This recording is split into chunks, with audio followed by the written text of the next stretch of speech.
Welcome to AppyPie Connect, a no-code platform that integrates the apps you use and automates your workflows. In this video we will integrate Google Sheets with Square to automate workflows between the two apps. We will choose a trigger from Google Sheets and then an action from Square.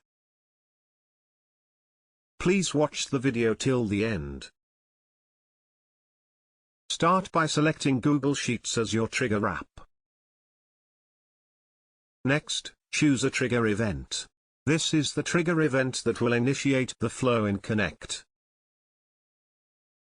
Select the one that will fit your needs. Now select Square as your action app.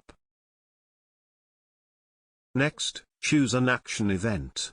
This is the event that will initiate the flow in Connect.